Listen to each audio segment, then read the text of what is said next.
श्रीमन्महामङ्गलमूर्तये नमः। श्रीमन्महागणाधिपतये नमः। गजाननं भूतगणादिसेवितं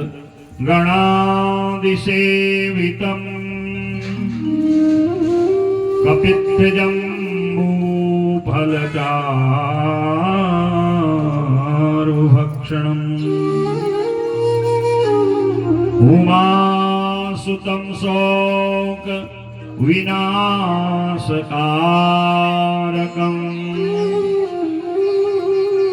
नमामि विघ्नेश्वरपादपङ्कजम्।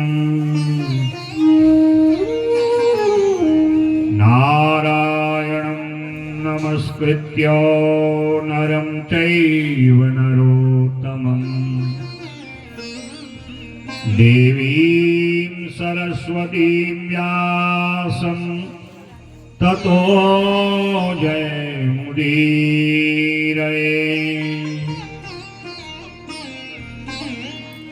अखण्डमण्डलाकारं व्याप्तं येन चराचरं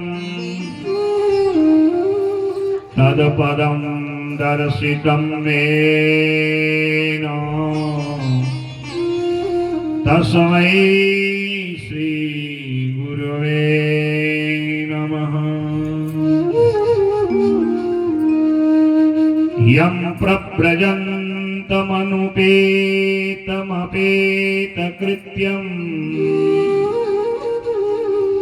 द्वैपायनो विरहकातर आजुहाव पुत्रेति तन्मयतया तरवो विनेदुस् तं सर्वभूत हृदयं मुनिमानतोऽस्मि।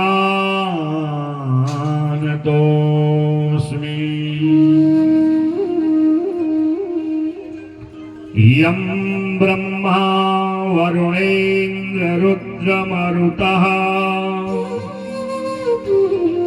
स्तुन्वन्ति दिव्यैः स्तवैर् वेदैः साङ्गपदक्रमोपनिषदैर् गायन्ति यं सामगाः।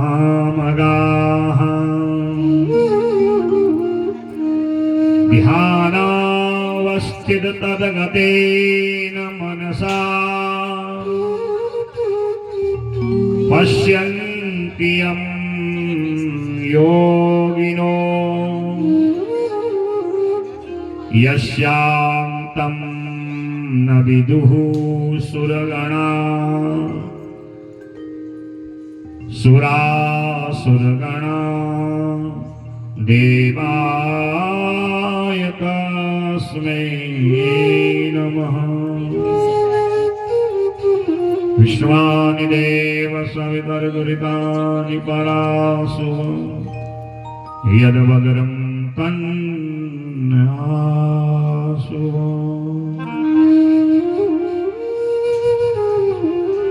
श्री राधे मेरी स्वामिनी,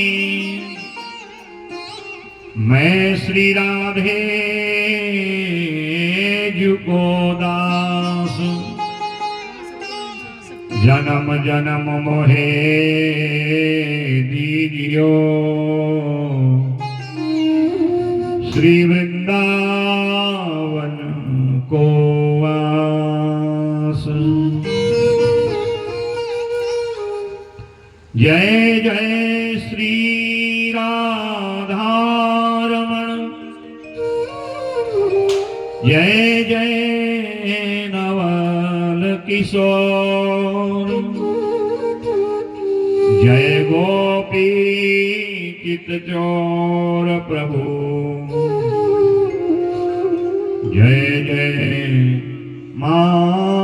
माखन चोर। बोल वृंदावन बिहारी लाल की जय। भागवत भगवान की, सत्य सनातन धर्म की जय। सद्गुरुदेव भगवान की जय। अपने अपने पूज्य माता पिता की जय। यज्ञ नारायण भगवान की जय। आइए आज की कथा में प्रवेश करें। मनोभाव से गोविंद दामोदर स्तोत्र का पाठ करें। मनोभाव से भगवान का चिंतन करें। आप गोपियों की तरह, ब्रजवासियों की तरह हम पर अपनी कृपा दृष्टि बनाए रखना।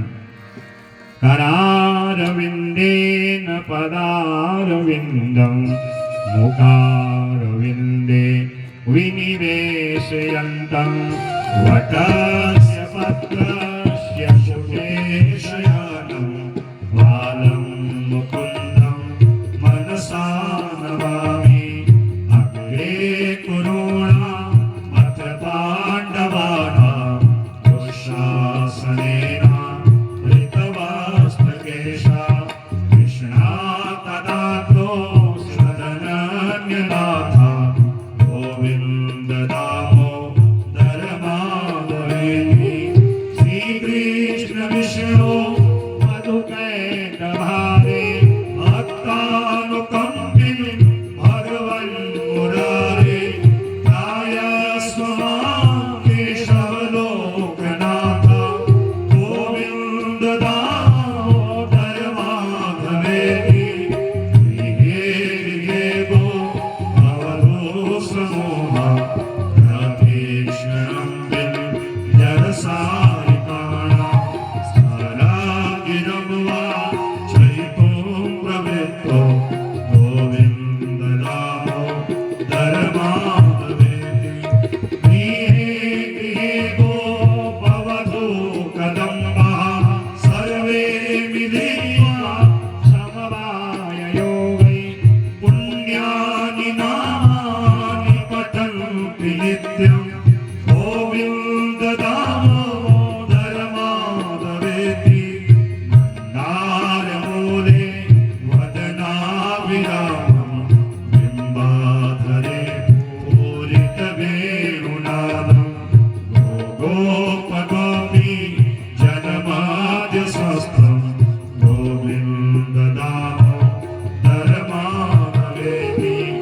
एवं ब्रुवाणा विरहातुरावृषं व्रजस्त्रियः प्रीणसत्तमानसा विसृज्य लज्जा गुरुदुः स्मसुस्वरं गोविन्द दामोदर माधवेति।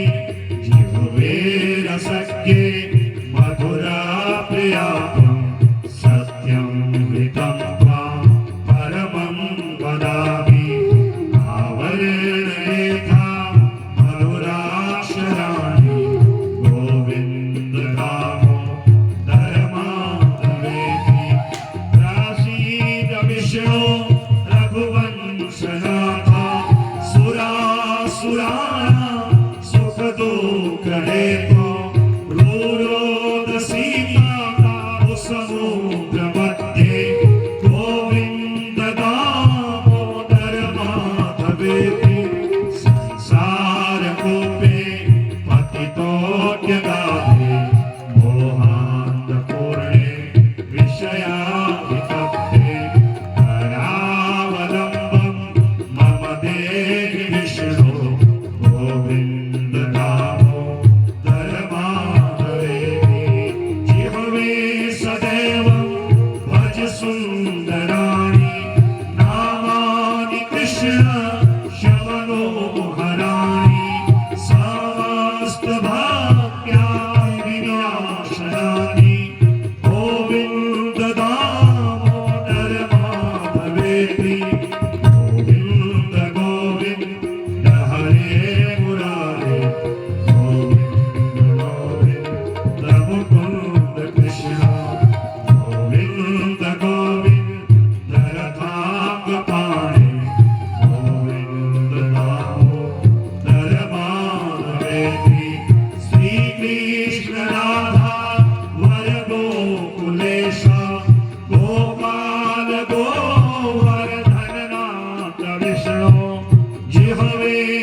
दामोदर भगवान की जय। भारत माता की जय। उत्तराखंड धाम की जय। संत समाज की जय। विप्र समाज की जय। भक्त समाज की जय। जय जय श्री राम। न पारमेष्ठ्यम न महेन्द्रधिष्ठ्यम न सार्वभौमं न रसाधिपत्यम न योगसिद्धिर्पुनर्भवं वा मय्यार्पितात्मेच्छति मद्विनान्यत्।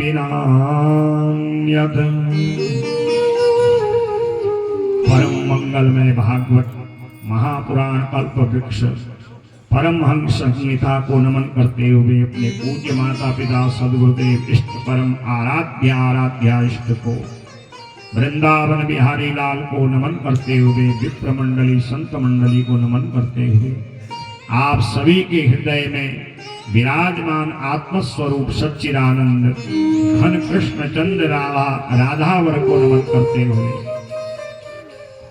विश्राम दिवस की कथा में हम प्रवेश करते हैं। आप सभी पुण्यात्माओं को, सभी यजमान परिजनों को, समस्त श्रोताजनों को बहुत बहुत साधुवाद है कि आप अपना समय निकाल करके यहाँ पर नित्य 3-3.5 घंटा विराजमान हुए और भगवान की दिव्य कथा को आपने श्रवण किया। अनेक जन्मों के जब पुण्य उदय होते हैं तब भगवान की कथा सुनने का अवसर मिलता है। ये कथा कोई समय बिताने के लिए या मनोरंजन का कोई साधन नहीं है। जो संसार के विषयों में, क्लेशों में, दुखों में हमारा आकुल व्याकुल मन है, कितना ही परिश्रम करो कभी पूर्ति नहीं होती, आकुलता व्याकुलता बढ़ते रहती है, मन में असंतोष रहता है, अशांति का वातावरण रहता है। जब नहीं था तब भी वही स्थिति और जब बहुत हो गया तब भी वही आकुलता व्याकुलता। तो उस आकुलता व्याकुलता और अशांत मन को शांत करने के लिए प्रभु चरणों में मन को लगाकर परम शांति प्राप्त करने का कोई सरल साधन है, वह है भगवान की कथा। जो हमारा बिगड़ा हुआ समय है उस समय को सुधारने के लिए ये कथा है। ये कथा मनोभंजन के लिए है और काल ब्याल मुखग्रासो त्रास निर्णास हे कवे श्रीमद्भागवतम शास्त्रम कलौ कीरेण भाषितम। जो हमें पल पल क्लेशों का, मृत्यु का जो भय है, जो हमें डराता है, उससे निर्भय करने वाली ये कथा है। राजा परीक्षित को समीक महात्मा के पुत्र का श्राप है कि मेरे पिता का तुमने अपमान किया, उनके गले में मरा सर्प डाला, इसलिए तक्षकः सप्तमेहनि, 7वें दिन तक्षक नाग आएगा और उस राजा परीक्षित को डसेगा और उसकी मृत्यु होगी। और राजा परीक्षित महाराज जी को जब पता चला, आकुल व्याकुल हताश उदास निराश होके सुखदेव भगवान के पास आए, जो गंगा तट के किनारे अक्षय वट वृक्ष के नीचे हजारों ऋषि महर्षि महात्माओं को भागवत जी का उपदेश देने आए हुए थे। और तब राजा परीक्षित ने दंडवत किया और कहा, अतः पृच्छामि संसिद्धिम योगिनाम परमं गुरुम पुरुषस्येह यत्कार्यम म्रियमाणस्य सर्वदा। जिसको पल पल मृत्यु का भय हो, ऐसे मरणाभिमुख जीव का धर्म क्या है। और तब सुखदेव भगवान ने द्वितीय स्कंद में ज्ञान लीला, तृतीय स्कंद में सर्ग, 5वें स्कंद, 4थे स्कंद में विसर्ग लीला, 5वें स्कंद में प्रियव्रत राजा का दिव्य चरित्र और कर्म गति से नर्क स्वर्ग जाने वाले जीवों की गति और दुर्गति को बताया। फिर अजामल की कथा बताई कि कितना महात्म्य है महा भगवान के नाम का। प्रहलाद जी का पावन चरित्र और मनवंतरों की कथा, 9वें स्कंद में वंशों की कथा, 10वें स्कंद में भगवान का दिव्य लीलावतार संबंधी कथा जब सुनाई, धीरे धीरे राजा परीक्षित का मन शांत होने लगा। उनकी आकुलता व्याकुलता, वो तड़फन, मेरा क्या होगा, मेरे पुत्र का क्या होगा, मेरे साम्राज्य का क्या होगा, जो 7 दिन पहले ऐसी आकुलता व्याकुलता से आया था और आज 7वें दिन भगवान की दिव्याति दिव्य लीलाओं को श्रवण किया। हम लोग तो कितना अधिकतम 3.5-4 घंटा यहाँ पर कथा श्रवण कर रहे थे। राजा परीक्षित सूर्योदय से कथा आरंभ जब सुखदेव करते थे महाराज, तो तब से श्रवण करते थे। 2 घटी का विश्राम 40 मिनट और सूर्यास्त पर्यंत कथा सुनते थे, तब ये कथा कुछ समझ में आती है। तो ऐसी जो राधा कृष्ण के चरित्र का विस्तार करने वाली, राधा कृष्ण का जो वांगमय स्वरूप है, उसके दिव्य पावन कथा को सुखदेव भगवान ने समझाया। भगवान का अवतार, उनकी बाल लीलाएं, गोकुल में 4 वर्ष की लीला, 7 वर्ष तक ब्रज वृंदावन की लीला, 14 वर्ष मथुरा की लीला और 100 वर्ष पर्यंत भगवान की द्वारिका की लीला जब सुनाई, राजा गदगद हो गए। भगवान के चरणारविंद से मुखार बिंद पर्यंत उनका दिव्य बाकी झांकी का दर्शन करने लगे। और इसी प्रसंग में आपने भगवान के गृहस्थ धर्म की कथा को सुना। 16,108 रानियों से कैसे भगवान का विवाह हुआ और भगवान शिव के द्वारा आशीर्वाद मिला कि प्रत्येक रानी से 10 पुत्र 1 बेटी, और उनके भी 10-10 बेटा होंगे। 56 करोड़ यादवों से पृथ्वी भर गई। और भगवान अपनी दिव्य लीलाओं को कर, पावन सुदामा जी के चरित्र को आपने सुना, राजा नृग का कैसे उद्धार किया। वेद आकर के भगवान की दिव्य स्तुति करते हैं। और जब ज्यादा भीड़ भाड़ होती है, थोड़ा कलह भी होता है। और इधर कलयुग का समय आने वाला है। पिंडारक क्षेत्र में महात्मा आए हैं। असित, वैशंपायन, पाराशर, कण्व, दुर्वासा, बड़े बड़े महात्मा भगवान का दर्शन करने के लिए आए। और उस समय यदुवंशी राजकुमारों के खुरापात सूझी। महात्माओं का उपहास उन्होंने किया। कल आपने कथा सुनी। और महात्माओं ने श्राप दे दिया कि तुम्हारे कुल का विनाश करने वाला जो मूसल है, इस सांब के पेट से निकलेगा। और यही मूसल को चूर के प्रभास क्षेत्र के समुद्र में यदुवंशियों ने डाला और उसमें एक ऐसी घास उत्पन्न हुई कि ऋषि और ब्राह्मणों के श्राप के कारण यदुवंशी आपस में मदिरा पी करके उस घास को उखाड़ उखाड़ कर एक दूसरे पे मारते हैं और यदुवंश का संहार आरंभ होता है। हाहाकार होने लगा। 56 करोड़ यादवों में से 100-200 ही मानो शेष रहे। वसुदेव जी आकुल व्याकुल हुए हैं। सुखदेव कहते राजा परीक्षित, उस समय नारद जी आए और उनको मन शांत करने के लिए, भगवान का ध्यान करने के लिए उपदेश दिया। वही उपदेश दिया जो 9 योगेश्वरों ने राजा विदेह को दिया है, जनक जी को दिया। और तब वसुदेव जी शांत हुए और भगवान ने देखा कि मेरे यदुवंशी कलह करने लग गए हैं, मदिरा पीने लग गए हैं, विवाद करने लग गए, एक दूसरे को मार रहे हैं। भगवान आज प्रभास क्षेत्र में आए और भगवान एक शिला के ऊपर विराजमान हुए। अपने बाएं पांव के ऊपर भगवान ने अपना दायां पांव रखा हुआ है। भगवान के दाएं पांव के अंगूठा में एक चमकती हुई मणि है। और ये मणि कैसी लगती है? जैसे कृष्ण सार मृग की आंख हो। और यहां यदुवंशी ब्राह्मण और ऋषियों के श्राप से आपस में कलह करने लगे।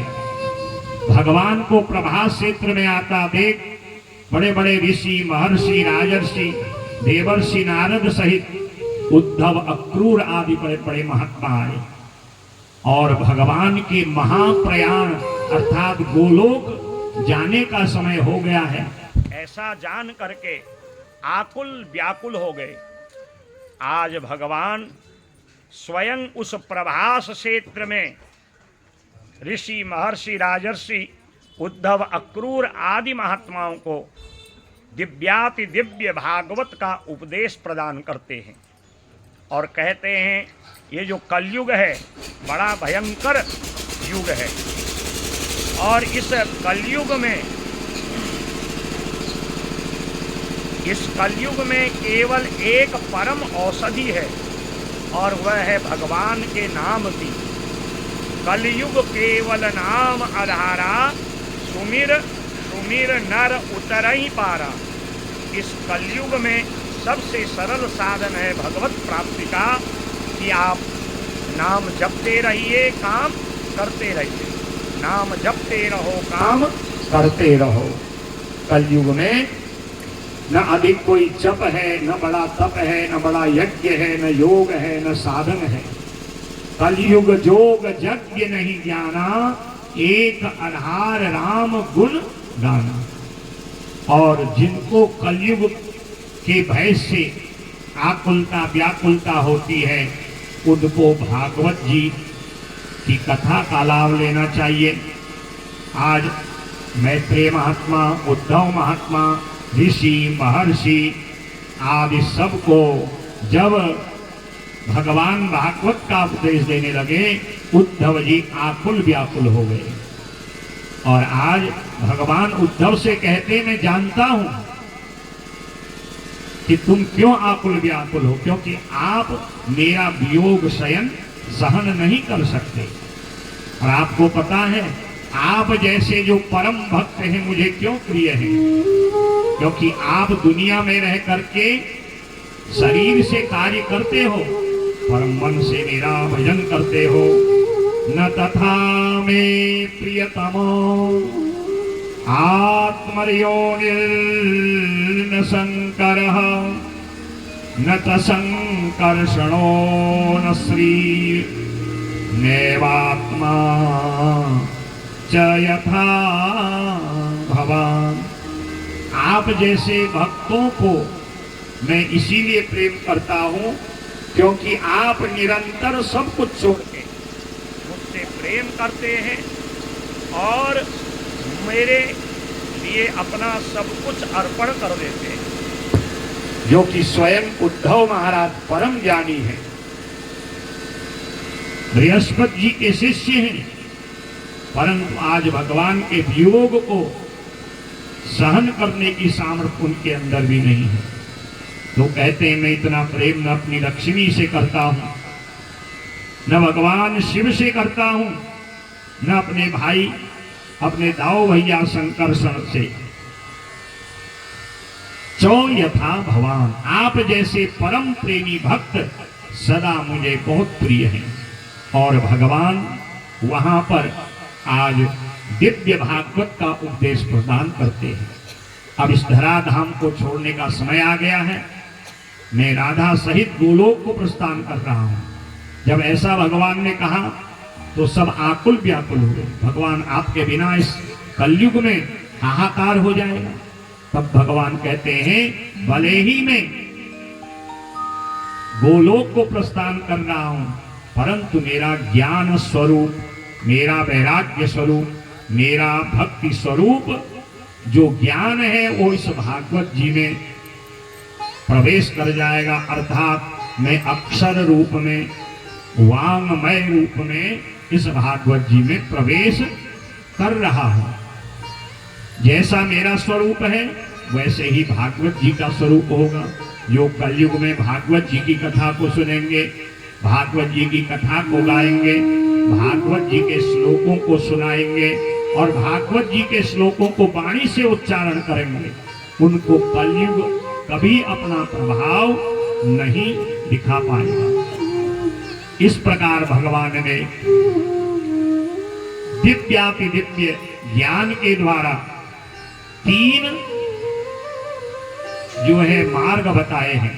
पहला मार्ग है ज्ञान योग, दूसरा मार्ग है निष्काम कर्म योग, और तीसरा जो मार्ग है उसका नाम है भक्ति योग। इन तीन योगों के द्वारा जो व्यक्ति अपना कल्याण करना चाहता है वो निरंतर भागवत जी की कथा को सुने। जैसे हम प्रातः भोजन करते हैं, फिर हमें कुछ समय बाद भूख लगती है, फिर सायं में भोजन करना पड़ता है, रात्रि में भोजन करना पड़ता है, कभी नाश्ता चाहिए, कभी चाय चाहिए शरीर को पुष्ट करने के लिए। एक बार खाने पहनने से तृप्ति नहीं होती। तो वैसे ही हमारे मन में निरंतर कितनी वासनाएं प्रवेश करती हैं। संसार के लिए मन निरंतर आकुल व्याकुल बेचैन रहता है। जो जो इच्छाएं पूर्ण न हो, मन उनकी ओर आकुल व्याकुल रहता है।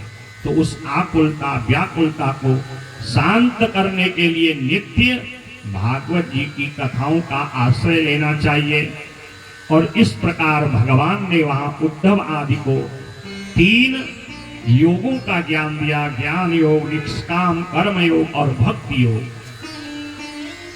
और राधा सहित दिव्य रूप में भागवत में प्रवेश कर गए। बोले भागवत भगवान की जय। अब भगवान का कौन साथ छोड़ना चाहता है? दिन रात उनके मन में आकुलता व्याकुलता जैसे ब्रजवासियों के मन में रहती हैं। और निरंतर जैसे ब्रजवासी ब्रजबामाए भगवान का गायन्ति चैन मनुरक्त ध्रुयो सुकंठ्यो धन्या व्रजश्रिय कुरु क्रमचितयाना। काम भी करती हैं और मन परमात्मा में लगाती हैं। तो इस भागवत के द्वारा हमें भी कुछ न कुछ ग्रहण करना चाहिए और कुछ न कुछ दुर्गुण का त्याग करना चाहिए। तब ये भागवत हमारे लिए आत्म कल्याणकारी मार्ग बनेगा। और सुन लिया, प्रसाद ले लिया, भंडारा खा लिया, दक्षिणा भी दे दी महाराज, सब कुछ कर दिया और जीवन में थोड़ा भी परिवर्तन नहीं किया, तो भागवत हमारे लिए कैसे हमारे लक्ष्य तक हमको पहुंचाएगी? क्योंकि भागवत कल्प वृक्ष है। इसके आश्रय में जो आते हैं और संकल्प पूर्ण करने के लिए इन कथाओं को सुनते हैं, मेरे गोविंद उनके समस्त संकल्पों को पूर्ण करते हैं। शर्त है कि इस भागवत के द्वारा हमें कोई न कोई सद्गुण ग्रहण करना है और कोई न कोई दुर्गुण दूर करना है और नित्य प्रार्थना करनी है। ओ मोहना मन मोहना तेरे संग संग रहेंगे। ओ मोहना तेरे संग संग रहेंगे। ओ मोहना तेरे मन मोहना ओ सोहना तेरे मन मोहना ओ सोहना तेरे मन मोहना ओ मोहना तेरे मन मोहना ओ सोहना मन में बसो।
तेरे संग संग रहेंगे ओ मोहना, तेरे संग संग रहेंगे ओ मोहना।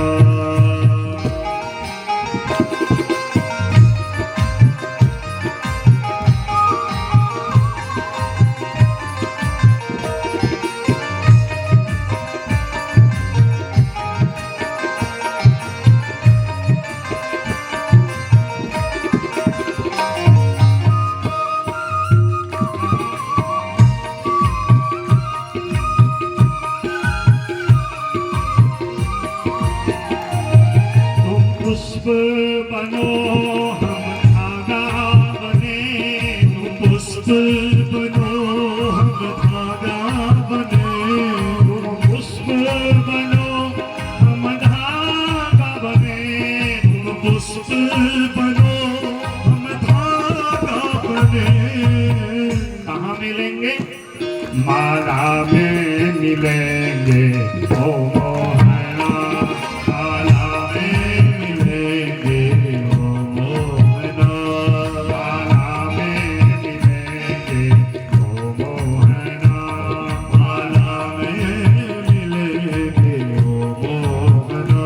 तेरे मन मोहना ओ सोहना, मन मोहना ओ सोहना, मन मोहना ओ सोहना, मन मोहना ओ सोहना। तेरे संग संग रहेंगे ओ मोहना, संग में रहेंगे ओ मोहना।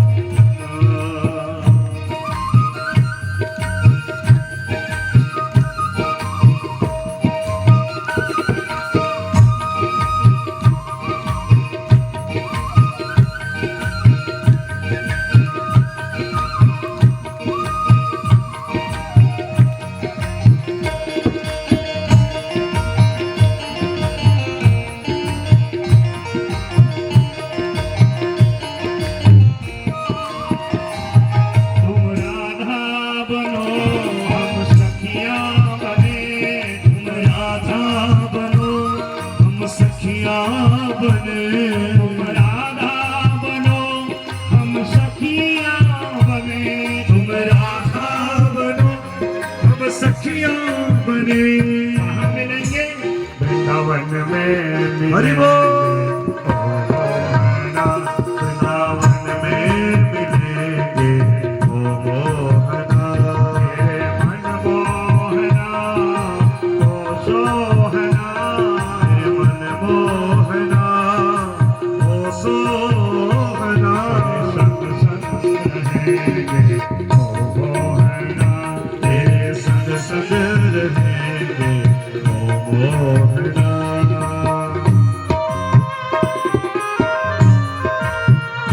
श्री राधे।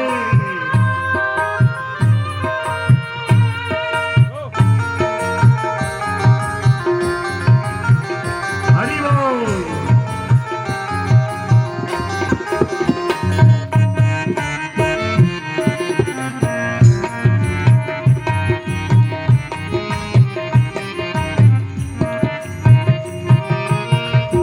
तुम वक्ता बनो हम श्रोता बने, तुम वक्ता बनो हम श्रोता बने, तुम वक्ता बनो हम श्रोता बने, तुम वक्ता बनो हम श्रोता बने। कहाँ मिलेंगे?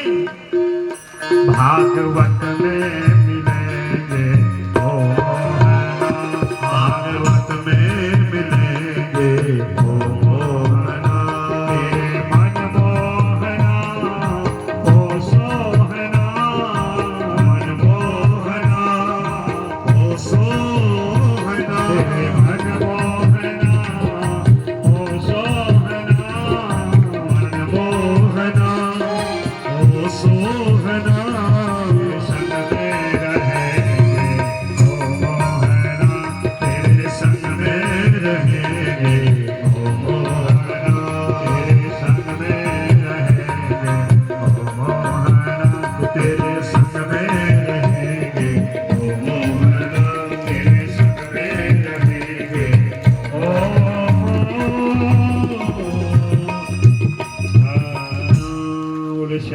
सुंदर भगवान की जय।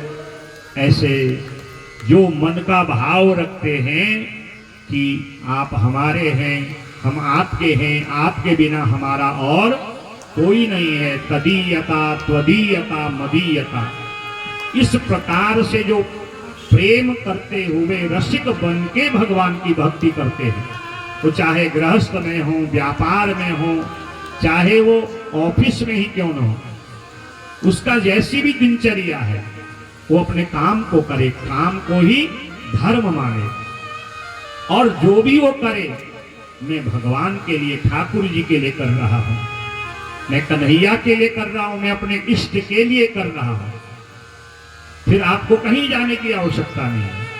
कर्म को धर्म मानो और शरीर से कार्य और मन से उसका नित्य स्मरण करो, तो कलयुग में इससे बड़ी और कोई भक्ति नहीं है। दिव्याति दिव्य उपदेश दिए और भगवान राधा जी सहित भागवत जी में प्रवेश किए, और उनका जो दिव्य देह है वो प्रभास क्षेत्र की शिला पर विराजमान है। भगवान का देह कोई पांच भौतिक शरीर नहीं है। तपाए हुए कनक कपिशम, उनके शरीर की जो आभा है तपाए हुए सोने की भांति है। सोना कभी नष्ट नहीं होता, टूट फूट भी गया तो उसको गला के फिर दोबारा उसका आभूषण आदि बना दिया जाता है। ये हम आप लोगों की तरह कोई पांच भौतिक शरीर नहीं है भगवान का, वो तेजोमय उनका देह है। और सब ऋषि महात्माओं को भगवान ने विदा किया है और ध्यान किया। उसी समय जरा नाम का व्याध, जिसने अपने बाण पर वो मूसल के तिकोने टुकड़े को लगाया था, वो आया शिकार करते करते, सुबह से शाम हो गई, कहीं कोई मृग नहीं मिला, तो मृगाशाकारं तच्चरणं दिव्याद मृग संकया चतुर्भुजं तं पुरुषं दृष्ट्वा सकृतविल किल्विषः।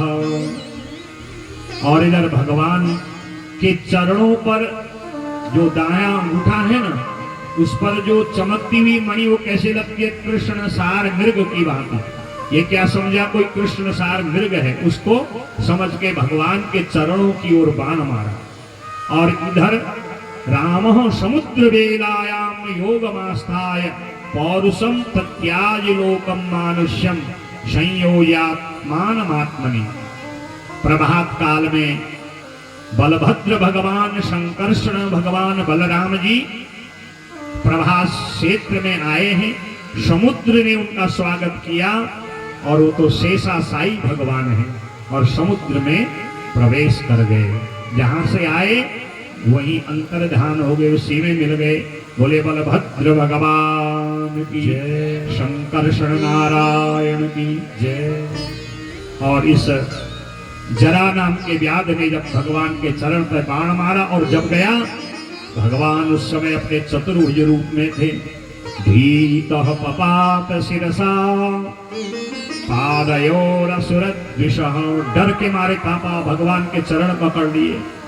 क्षम्यताम क्षम्यताम पाहि माम भगवान ने कहा तूने कुछ नहीं किया, ये जो कुछ भी होता है ये सब मेरी इच्छा से ही होता है। कार्य भी नहीं हूं, कारण भी नहीं हूं। अखिल कारणाय नमो नमस्ते। खिलकार, अखिल कारणों के जो कारण है, ये सब में मेरी इच्छा से ही तुमने किया है। और कहा तेरा मेरा हिसाब भी पूरा हो गया। तू त्रेता में बाली था, मैंने तुझे बाण मारा था ना, तो तूने प्रश्न किया था कि छुप के बाण क्यों मारा, मैंने तुझे उत्तर नहीं दिया और तेरा उद्धार किया। तू आज फिर वो ऋण जो था मेरे ऊपर, आज तूने पूरा कर दिया। तूने भी छुप के मारा, बराबर हिसाब किताब बैलेंस। अब न तुझे कोई मृत्यु का भय है, काल का भय है, नरक में जाने का कोई तुझे भय नहीं है। तन्मासु जहि वैकुंठ पापमानम मृगलुब्धतम। इतने जीवों की हत्या करने के पश्चात भी आज मेरा दर्शन करते ही तू निर्भय हो गया, वैकुंठ का अधिकारी बन गया। बोले भक्त वत्सल भगवान की जय। और भगवान ने राधा जी का ध्यान किया। दिव्य गोलोक से एक विमान आया, जैसे भगवान जगत कल्याणार्थ विप्रधेन सुर संत हितौलीन मनुज अवतार, निज इच्छा निर्मित तनु माया गुण गोपाल। समस्त 125 वर्ष की लीला का स्मरण किया और लीला का स्मरण कर दारुक से कहा आप जाओ, 7वें दिन द्वारिका डूब जाएगी। दारुक जो भगवान के सारथी हैं, ड्राइवर पायलट, कहते हैं प्रभु आपके बिना मैं कैसे रह सकता हूं। कहा कोई नहीं, आप मेरा कार्य करें और फिर मुझसे मिलने मेरे गोलोक तुम आओ। दारुक सारथी गए, समस्त द्वारिका वासियों को बताया ये सारी सूचना। भगवान इस धराधाम का त्याग कर गोलोक को चले गए हैं और 7वें दिन द्वारिका डूब जाएगी। जिसे जिसे जैसे बचना है वो अपना बचने का उपाय कर लो। और इस प्रकार आज भगवान राधा जी का ध्यान किए, दिव्य गोलोक से विमान आया और भगवान जो कार्य करने के लिए, धर्म की स्थापना के लिए, राक्षसों का अंत करने के लिए आए थे, वो कार्य पूर्ण करके बैठे विमान में और अपने गोलोक को प्रस्थान कर गए। बोले भक्त वत्सल भगवान की जय। दारुक कृष्ण पदवी मविच्छन्न मदिगम्यता। और दारुक द्वारिका गए और जाकर के उन्होंने सारी बातों को बताया है और सभी प्रकार से द्वारिका में रहने वाले लोग भयाक्रांत होकर के वहां से निकले। वसुदेव देवकी भगवान के वियोग को सहन नहीं कर पाए और उन्होंने परम गति को प्राणास्तजन विजनुस्तत्र भगवत विरह कातुराह। विरहातुरा भगवान के विरह में वियोग में वसुदेव और देवकी जी माता और उनके जो प्रियजन हैं आकुल व्याकुल होकर अपने प्राणों का त्याग करते हैं। सुखदेव कहते हैं राजा परीक्षित, भगवान के इस धराधाम को छोड़ते ही ये कलयुग आया और जिस कलयुग ने तेरी बुद्धि को बिगाड़ा और तूने शमीक महात्मा का अपमान किया। और ये कलयुग वैसे बहुत भयंकर है, पर जो भगवान के प्रेमी जन हैं, जो भगवान के पावन नाम को गाते हैं, उनको कलयुग अपना प्रभाव से कभी प्रभावित नहीं करता। और फिर कलयुग के राजाओं की कथा सुनाई है और कहा 3800 वर्ष तक जो है नंद वंश, अशोक वंश, चंद्रगुप्त आदि वंशों के राजाओं का प्रभाव रहेगा। ज्यों-ज्यों कलयुग बढ़ेगा मनुष्य की आयु कम होते रहेगी और धीरे धीरे कलयुग 4,20,000 वर्ष की ओर जब बढ़ेगा तो अभी तो 5,500 वर्ष कलयुग को आया हुआ हो रहा है और ये स्थिति हम देख रहे हैं। तो जब भयंकर कलयुग आएगा तो 20 से 30 वर्ष की अधिकतम आयु हो जाएगी। 8-10 वर्ष में माता पिता बनने का सुख मिल जाएगा। छोटे छोटे वृक्षों में चढ़ने के लिए सीढ़ी लगानी पड़ेगी। कोई माता पिता गुरु संत ब्राह्मण गैया की सेवा नहीं करेगा। सब लोग अपने मनमानी करने लग जाएंगे, न वर्ण आश्रम व्यवस्था को मानेंगे न धर्म को मानेंगे। तो जब कलयुग अपनी चरम सीमा में होगा तो उस समय संभल ग्राम मुख्यस्य ब्राह्मणस्य महात्मनः भवने विष्णु यशसः कल्कि प्रादुर्भविष्यति। तब संभल ग्राम में विष्णु यश ब्राह्मण के घर में भगवान नारायण कल की रूप में अवतार लेंगे। बोले कल की नारायण भगवान की जय। और जब यदा चंद्रश्च सूर्यश्च तदा तिष्य बृहस्पति एक रासो समेष्यन्ति तदा भवति तत्कृतम्। भागवत जी में लिखा है जब पुष्य नक्षत्र में चंद्रमा सूर्य बृहस्पति एक साथ एक चरण और एक रूप से जब प्रवेश करेंगे तब ऐसी स्थिति आएगी। और तब कल की नारायण अश्व में आरूढ़ होकर के हाथ में खड्ग लेकर के दुष्ट अनीति अधर्म पाखंड करने वाले लोगों का संहार कर धर्म की स्थापना करेंगे। हे राजा, भले ही कलयुग में बहुत दोष हैं कलेर दोष निधे राजन अस्ति एको महान गुणः कीर्तनादेव कृष्णस्य मुक्त संगः परम ब्रजे। कलयुग में बहुत दोष है।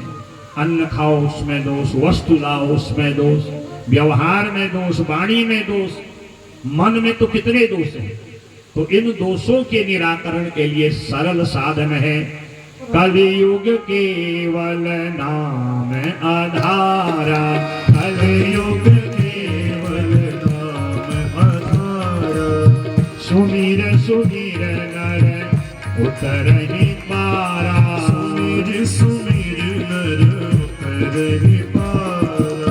कलयुग जोग जाग्य नहीं ज्ञाना। कलयुग जोग जाग्य नहीं ज्ञाना। एक आधार नाम गुण गाना। एक आधार नाम गुण गाना। कलयुग केवल हरि गुण गाहा। कलयुग केवल हरि गुण गाहा। गावहि नर पावहि भवधाहा। गावहि नर पावहि भवधाहा। कलयुग के विषयों से, दोष से, उसके प्रभाव से बचना है। तस्मात् सर्वात्मना राजन् हृदिस्थं कुरु केशवम् म्रियमाणो यवहितस्ततो यासि परां गतिम्। कलयुग में काम करते रहो भगवान के जो सरल नाम है। कृष्ण कहो, शिव कहो, राम कहो, अम्बे कहो, जो भी आपके इष्ट हैं उनका स्मरण करते रहो, काम भी करते रहो, तो फिर कलयुग का दोष नहीं लगेगा। और उसका परिणाम होगा कि मुक्त संगः परम ब्रजे। आपकी चाल दुनिया से कुछ अलग ही होगी, निराली ही होगी। आपका मन जब परमात्मा में लग जाएगा तो अंततः पराम गति। सुखदेव भगवान अपने अंतिम भागवत के उपदेश दिए और राजा कहता है कि मैं सिद्ध हो गया हूं। भागवत के द्वारा भगवत दर्शन आज मुझे हो गया है। और तक्षक आया और इसमें कथा है कि मार्ग में कश्यप दैत्य मिला। तक्षक के साथ भेंट हुई, दोनों का संवाद हुआ। तक्षक कहता मैं राजा को डसने जा रहा हूं। तो कश्यप दैत्य कहते हैं यदि आप डसोगे मेरे पास विष को नष्ट करने का मंत्र है। फिर तक्षक ने कहा परीक्षा हो जाए। हरे भरे वृक्ष पे तक्षक ने डंक मारा, वृक्ष जल गया। और कश्यप वैद्य ने मंत्रों को पढ़ा, पुनः उसको हरा भरा कर दिया। तो तक्षक ने कहा ठीक है, तुम्हें राजा धन देगा, सम्मान देगा, वो धन सम्मान मैं तुम्हें दे देता हूं, परंतु जो ब्राह्मण का वचन है वो निरर्थक हो जाएगा। और तुम तो विद्वान हो, देखो आज राजा परीक्षित ने भागवत सुना है और उसका ये मुक्त होने का समय है। कश्यप महात्मा ध्यान किए, सारी बात समझ में आ गई और बहुत सारा धन लेके निकल गए। तक्षक आए, राजा के शरीर को स्पर्श किया, 5 भौतिक शरीर नष्ट हुआ और ज्योतिर्मय आत्मा मेरे गोविंद में मिलके उनके दिव्य लोक को प्रस्थान कर गए। अर्थात भागवत श्रवण करने से राजा परीक्षित को मोक्ष मिल गया। बोले भागवत भगवान की। राजा परीक्षित जी महाराज की। बभूव भस्मसात् सद्यः पश्यताम सर्वदेहिनां। और लौकिक व्यवहार में लोगों को लगा कि राजा परीक्षित को तक्षक ने डसा है। जन्मेजय आए, गंगा तट पर ही पिता के देह का अंत्येष्टि कर्म किया। जो विधियां हैं 12 दिन की वो सब करी। और कुछ लोग होते हैं समाज में अच्छे बुरे, अच्छा काम भी उनको अच्छा नहीं लगता उनके मन में, क्योंकि वो तो कभी अच्छा कर नहीं सकते। और किसी ने अच्छा किया तो 2-4 बातें अलग सुना देंगे। कितनी ही बढ़िया कथा हो, कितनी ही बड़ी व्यवस्था हो, महाराज कुछ नहीं, वहां चाय पीने को नहीं मिली, बहाना चाय का रखेंगे। अरे नहीं महाराज वहां तो आओ बैठो भी नहीं कहा। और जो रसिक होंगे उनको जहां स्थान मिलेगा वहां बैठेंगे। अरे महाराज आपके कारण आज हमें भागवत सुनने को मिली। आपने ये सब किया तो ऐसे लोग भी होंगे जो श्रेय भी देंगे, पर हमें समाज में रहना है तो सुनना सबका है और करना वो है जिससे हमारा आत्म कल्याण हो, जिससे हमें किसी के साथ विवाद न करना पड़े, क्योंकि विवाद से अशांति हो। कोई कुछ कहता है सहन करिए और इन भागवत उपदेशों को हृदय में रखिए और जीवन में इस भागवत के द्वारा बदलने का प्रयास करिए, तो निश्चित राजा परीक्षित की तरह ज्ञान होगा, अंततो गत्वा परम गति होगी। कुछ लोग आए राजा जन्मेजय को झाड़ पे चढ़ाया, तेरे पिता को तो सर्पों ने मारा, बदला लेना। राजा जन्मेजय ने सर्पशस्त्र यज्ञ किया है। तब व्यास जी आए, ए क्या करता है, अपने पूर्वजों को आता देख जन्मेजय दंडवत किए। कहा तूने बहुत बड़ा अपराध किया। पुत्र किसे कहते हैं, पुण्णाम नरकात्रायते, जो अपने सत्कर्मों से, अपने पूजा से, अपनी पाठ से, अपने परोपकार से, अपनी सेवा से, भगवत भक्ति से अपने पूर्वजों का तरोतारण करे, भयंकर पुण्णाम नरक में जाने से उनको बचाए, जो उनके संकल्पों को पूर्ण करे, अपने कमाए धन को पितरों की सदगति, समाज के सत्कर्म, माता पिता की सेवा की ओर ले जाए, वो पुत्र है। और तू क्या कर रहा है, तेरे पिता ने भागवत सुन के परम गति प्राप्ति ही की थी और जीव हत्या करके पितरों को नरक डालना चाहता है। डर गया जन्मेजय, दंडवत प्रणाम किया और तब श्रीमद देवी भागवत की कथा को 9 दिन तक प्रायश्चित रूप में वेद व्यास जी ने राजा जन्मेजय को सुनाया। और ये तो बहुत बढ़िया संयोग है। अब अगली कथा हमारी जो है देवी भागवत की है, 9 दिन की। तो राजा जन्मेजय ने कैसे जो है फिर अपना प्रायश्चित किया देवी भागवत के द्वारा और क्षमा याचना मांगी। और उसी समय नारद जी आए, जन्मेजय जो तूने पुण्य यज्ञ किया है, मैं देख रहा हूं तेरे पितर स्वर्गाति दिव्याति दिव्य लोक में आनंदित हो रहे हैं। ऐसी यह अलौकिक श्रीमद् भागवत है। ऋषियों ने कहा, ऋषियों ने सूत जी से जो निवेदन किया था भागवत सुनाने का, आपने दूसरे दिन कथा में सुना ना, भागवत की रचना, भागवत की कथा। तो सूत जी कहते हैं मैंने तुम्हें जो गुरुदेव की कृपा थी उससे इस भागवत को सुनाया है, अब तुम्हें सुनने की क्या इच्छा है। सब ऋषि महात्मा शांत हो गए। फिर भगवान प्रलय के समय कैसे सृष्टि को डुबोते हैं और मार्कंडेय जी को दर्शन कराते हैं, और मार्कंडेय जी को भगवान की माया दर्शन में उनका बाल रूप दिखाई देता है। करारविंदेन पदारविंदम मुखारविंदे विनिवेशयन्तम वटस्य पत्रस्य पुटे शयानं बालं मुकुन्दं मनसा नमामि। शयानं पर्ण पुटके गसन्तं प्रभयातमः अथ तम बालकं वीक्ष्य नेत्राभ्याम धिष्ठितं हृदि। प्रलय में जल ही जल रहता है, कुछ शेष नहीं रहता। मार्कंडेय जी की 7 कल्प की आयु है। भगवान से माया का दर्शन का निवेदन किया तो उस प्रलय काल में बट के पत्तों के दोने में पुट में बाल मुकुंद भगवान को देखा। इतने प्रलय में एक छोटा सा बालक। तब भगवान कहते हैं मैं वही तो हूं जिस माया का तुम दर्शन करने की इच्छा रख रहे थे। मैं पहले भी था, सृष्टि पालन में भी रहता हूं, जब सृष्टि प्रलय में चली जाती है तब भी मैं रहता हूं। बालम मुकुंदम मनसा नमामि। दिव्य अपनी माया का दर्शन कराया है मार्कंडेय जी को। 2 अध्यायों में कथा है। फिर 12वें स्कंद के 12वें अध्याय में संक्षिप्त भागवत है। कहा है यदि कोई पूर्ण भागवत किसी कारणवश न सुन पाए या सुनने में प्रमाद हो जावे तो उसको 12वें स्कंद का 12वां अध्याय श्रवण कर लेना चाहिए। उसको संपूर्ण भागवत को सुनने का फल मिलता है। पहले महात्म्य भक्ति की कथा है, फिर गोकर्णोपाख्यान 1 अध्याय में भागवत की विधि। प्रथम स्कंद में 19 अध्याय में अधिकारी की कथा है। ऋषियों से जो भागवत सुनाने का जो उन्होंने संकल्प लिया है, सूत जी ने अपना, ऋषियों ने भागवत संबंधी प्रश्न किए हैं। सूत जी ने भागवत आरंभ किया और नारद जी की प्रेरणा से वेद व्यास भगवान ने भागवत की रचना करी, सुखदेव को कथा सुनाई और सुखदेव जी ने राजा परीक्षित को, और उसी प्रसंग में पांडवों का वर्णन है और दिव्य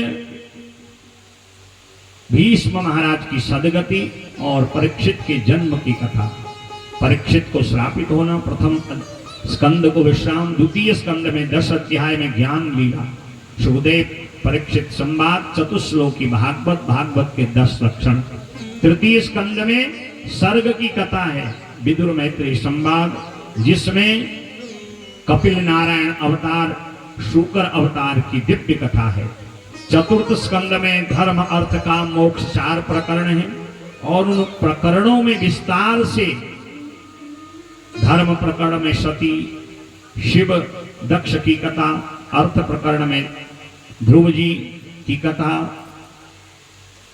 काम प्रकरण में पृथु नारायण अवतार की कथा और मोक्ष प्रकरण में प्राचीन वर्षी नारद संवाद की कथा। पंचम स्कंद में ज्यादा ये स्कंद गद्यात्मक है, दंड का भी छंद है, प्रिय व्रत का चरित्र है, ऋषभ अवतार की कथा है और भवाटवी का वर्णन। छठे स्कंद में नाम की महिमा में अजामिल की कथा है, वृत्तासुर और चित्रकेतु की कथा। सातवें स्कंद में परम भागवत प्रहलाद जी का चरित्र और नृसिंह नारायण अवतार की कथा है और वर्णाश्रम चतुष्टय की कथा। अष्टम स्कंद में 14 मनवंतरों में गजेंद्र मोक्षी की कथा और फिर समुद्र मंथन में मोहिनी अवतार, कच्छप अवतार और धन्वंतरी अवतार, राजा बलि बामन का संवाद है और मत्स्य नारायण अवतार की कथा है। नवम स्कंद में सूर्य वंश, चंद्र वंश सहित दिव्य राम भगवान आदि का चरित्र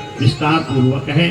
दसम स्कंद में भगवान श्री कृष्ण के प्राकट्य से लेकर के उनकी दिव्य 125 वर्ष की लीला और 11वें स्कंद में नव योगेश्वर और दत्तात्रेय महाराज जी के 24 गुरुओं का दिव्य कथानक है और भगवान के द्वारा 3 प्रकार के योगों का ज्ञान प्रभास क्षेत्र में देना और ध्यान करके बलभद्र का समुद्र में प्रवेश करना और भगवान का गोलोक को जाना। 12वें स्कंद में कलयुग की महिमा है और राजा परीक्षित को अंतिम उपदेश देख करके मुक्त होने की ये विस्तार पूर्वक कथा और हरे नमः करके 12वें स्कंद को विश्राम दिया है। ऐसे जो 12वें स्कंद के 12वें अध्याय में संक्षिप्त भागवत है, इसको श्रवण करने से भागवत का संपूर्ण फल प्राप्त होता है। हे ऋषियों, ऐसी यह परम अलौकिक भागवत है और इसको जो श्रवण करते हैं वो परम भागवत बन जाते हैं। बोले भागवत भगवान की जय हो। तो भागवत में श्रोताओं कहने को बहुत है, मैंने जितना आपको सुनाया ना, शायद भागवत का 10वां भाग भी मैं आपको नहीं सुना पाया, क्योंकि 18,000 श्लोक हैं। अगर 6-7 घंटा निरंतर कोई पाठ करे तब ये सप्ताह पर्यंत पूरे होते हैं। अब 3-4 घंटे में मैंने तो प्रयास किया कि 4 घंटा लगभग आपको कथा सुनाई और कथा में संगीत भी उतना ही रखा जिससे कथा की मर्यादा भंग न हो। और इस प्रकार मैंने अपनी अल्प बुद्धि से जो मेरे माता पिता, मेरे गुरुदेव भगवान ने मुझे आशीर्वाद दिया और आप जैसे रसिक श्रोता जब मिलते हैं तो वाणी से कथा अपने आप निकल आती है। और इस कथा में केवल मेरा ही नहीं, मेरे जितने भी सहयोगी विद्वान ब्राह्मण हैं, संगीतज्ञ हैं, उपव्यास उमेश चंद्र त्रिपाठी हैं, ब्रह्मा श्री मनोज कांडपाल जी और पूज्य आपके जो पुरोहित जी हैं, क्योंकि देखिए इतने बुजुर्ग होने पर यहाँ पर आए, प्रातः से आरती होने तक महाराज देखिए इस अवस्था में बैठ के आप लोगों को आशीर्वाद दिया, तो मुझे विश्वास है कि उनका आशीर्वाद मेरे साथ भी रहा, तब मैंने आपको कथा सुनाई। हमारे संगीतज्ञ भास्कर जी आपको सुंदर सुंदर मीठे मीठे भजन सुनाए और हमारे तबला वादक चोपड़ा जी हैं, मोहन बंसी जी, उनने कहीं कार्यक्रम में कल से ही जाना था तो उनको जाना पड़ा, तो मोहन जी स्वयं बंसी बजा करके और जितने भी कार्यकर्ता हैं, सब इष्ट मित्र बंधु बांधव और आप सभी उपाध्याय परिवार के सहयोग से तब मैंने इस भागवत कथा को जो है पूर्ण किया है। भोजन बनाने वाले हैं, साउंड वाले हैं, जिसकी जो व्यवस्था थी उसने जो है सब बढ़िया ढंग से किया। और अगर मैं अपनी बात कहूं, इस कथा के सूत्रधार हैं हमारे श्रीमान यजमान वंशीधर जोशी जी। और ये 3-4 महीने से कह रहे थे पंडित जी, गुरु जी जो है कथा उनको करानी है, कैसे क्या होगा। मैंने कहा सब आप सयाने हैं, आशीर्वाद देंगे। तो मैं उनको इस कथा का जो है सूत्रधार भी मानता हूं, क्योंकि कोई ना कोई तो ऐसा होता ही है। जैसे पर्दे के आगे हम लोग मंचन देखते हैं तो कलाकार वही नहीं होते, पर्दे के पीछे कोई सजा रहा होता है, कोई मेकअप कर रहा होता है, कोई अलग अलग भूमिका में कार्य करता है। तो मैं जोशी जी को भी बहुत बहुत धन्यवाद देता हूं। और आप सभी लोगों को जो भी यहाँ से, मैं तो पहले दिन ऐसा लग रहा था कि बहुत ज्यादा लोग नहीं आएंगे, उपाध्याय जी भी कह रहे थे, परंतु कथा आपके जो मनोभाव है, बड़ी सुंदर भीड़ भी रही। और मैं देख रहा था कि कथा में कोई हलचल नहीं, कभी कभी आधा घंटा अधिक कथा भी हुई तो आप शांत होकर कथा सुन रहे थे। तो यही आप पर भगवान की कृपा है। तो आप दोनों भाइयों ने मिलके, आपके परिजनों ने, आपके जो चाचा ताऊ जी के बच्चे हैं उन्होंने, और सब लोगों ने मिलके जो इसमें सहयोग किया है, मैं सभी को हृदय से व्यास होने के नाते आशीर्वाद देता हूँ। सर्वे भवन्तु सुखिनः, सर्वे सन्तु निरामया, सर्वे भद्राणि पश्यन्तु मा कश्चित् दुःख भाग् भवेत्। काले वर्षतु पर्जन्या पृथिवी शस्यशालिनी, देशोऽयं क्षोभरहितः, साधवः सन्तु निर्भया। आप जिस संकल्प को लेकर इस कार्य को किए, मेरे गोविंद आपके उस संकल्प पूर्ण करें। और कहने के लिए बहुत कथा शेष है, पर समय की एक मर्यादा है और उस मर्यादा के अंदर सबको रहना ही पड़ता है, क्योंकि भागवत हमें मर्यादा में रहना सिखाता है। हो सकता है कुछ प्रसंग मैं आपको नहीं सुना पाया हूं, तो आप उनको अपने मन में मत रखिए। हाँ, मेरे व्यवहार से, मेरी वाणी से कोई बात ऐसी जो आपको अच्छी न लगी, आप यहीं छोड़ जाइए। और इन 8 दिनों में यदि कोई अच्छी बात आपको लगी हो तो भगवान का ध्यान करते हुए उनको अपने जीवन में आप अपनाएं। यहाँ से एक अच्छा संकल्प लेके जाएं, सद्गुण अपनाएं और भगवान के प्रति हमारी ऐसी निरंतर भक्ति बनी रहे और हम लोगों के घर में भी ऐसे ही भागवत आदि उत्सव होवे, ऐसा संकल्प आप ले जाएं।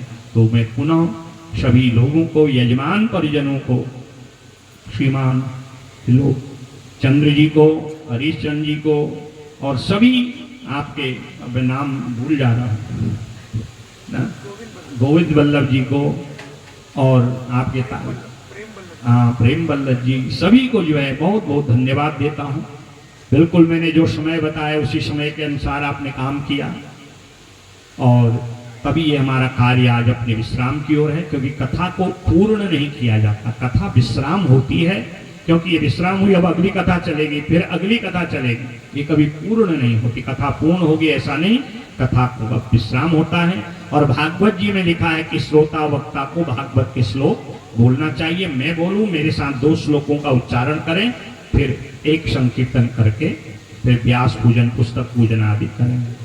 ओम हरे नमः, ओम हरे नमः।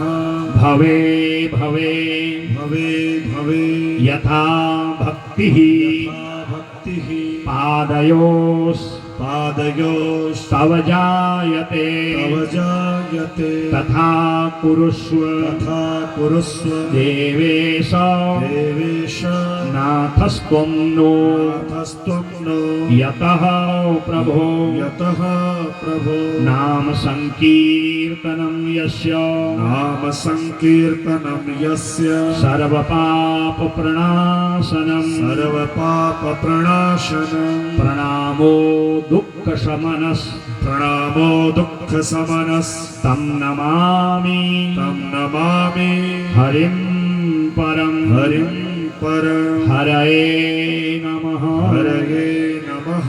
बोले भागवत भगवान की जय। जिनके नाम संकीर्तन करने से, पावनी कथा सुनने से सर्व पाप प्रणाशन, सारे पाप दूर होते हैं। ऐसे पाप हरण करने वाले, क्लेश कष्टों को दूर करने वाले तम नमामि हरिम परम, समस्त भक्तों को अपने चरणों में लगाने वाले, निर्मल भक्ति देने वाले उस भगवान हरि नारायण को हम प्रणाम करते हैं।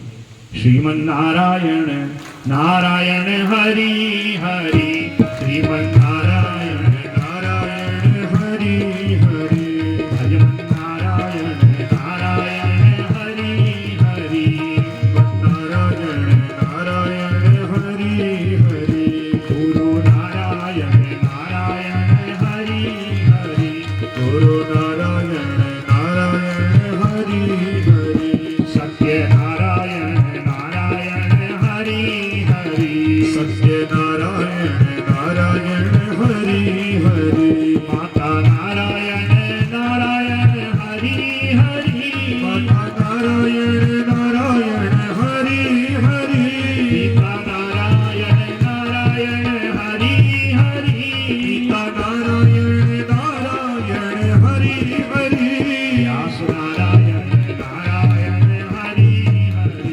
व्यास नारायण नारायण हरि हरि, सुख नारायण नारायण हरि हरि, सुख नारायण नारायण हरि हरि, बद्री नारायण नारायण हरि हरि, बद्री नारायण नारायण हरि हरि, व्यास नारायण नारायण हरि हरि, व्यास नारायण नारायण हरि हरि, श्रीमन नारायण नारायण हरि हरि, श्रीमन नारायण नारायण हरि हरि, श्रीमन नारायण नारायण हरि हरि, श्रीमन नारायण नारायण हरि।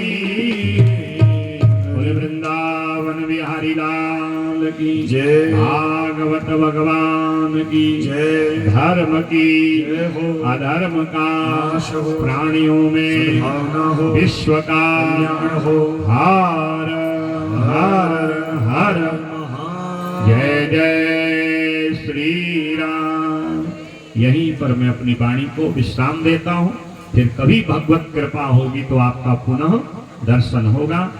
और अब यजमान परिजन आए, पुस्तक पूजन, व्यास पूजन, ब्राह्मण पूजन करेंगे और तब आप लोग आरती और सब लोग चरणामृत प्रसाद और भंडारे का महाप्रसाद लेके ही यहाँ से जाएंगे। हरि ओम शुक्लां ब्रह्म विचार सार परमा मात्यां जगत् वीणा पुस्तक धारिणी अवहेलां जात्यान्धकारापहां हस्ते स्फाटिकमालिकां विदधती पद्मासने संस्थितां वन्दे तां परमेश्वरीं भगवतीं बुद्धिप्रदाम्। वाङ्मयी मूर्ते नमो श्रीमद्भागवत महापुराणाय नमो। ध्यानं सर्वोपचारार्थे गन्धाक्षर पुष्पाणि समर्पयामि। धूप दीप नैवेद्य फलताम्बूलाभूषणानि च समर्पयामि। पावकानः सरस्वती पादे विपादिनी भगे यज्ञं वस्तुधियावसु। व्यासाय विष्णुरूपाय व्यासरूपाय विष्णवे नमो वे ब्रह्मनिधये वासिष्ठाय नमो नमः। खण्डमण्डलाकारं व्याप्तं येन चराचरं तत्पदं दर्शितं येन तस्मै श्रीगुरुवे नमः। यं प्रव्रजन्तमनुपेतमपेतकृत्यं द्वयपायनो विरहकातर आजुहाव पुत्रेति तन्मयतया तरवोऽभिनेदुः तं सर्वभूतहृदयं मुनिमानतोऽस्मि। भागवत भगवान की है आरती, पापियों को पाप से है तारती।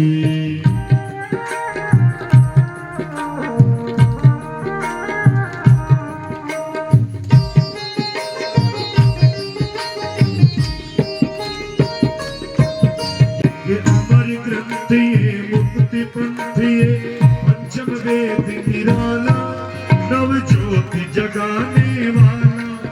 ये अमर ग्रंथ ये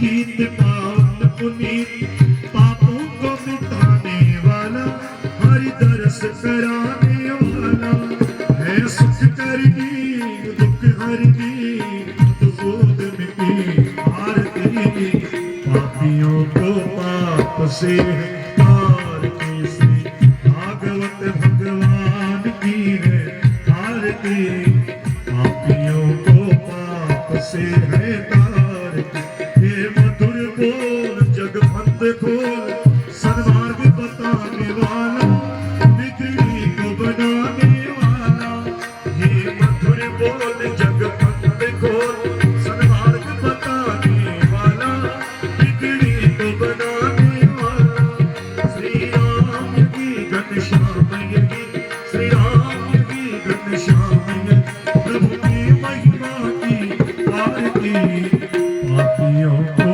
पाप से तारते श्री भागवत भगवान की है आरती पापियों को पाप से है तारती भक्त जनों को भवसागर से तारती पापियों को पाप से है तारती कर्पूर गौरम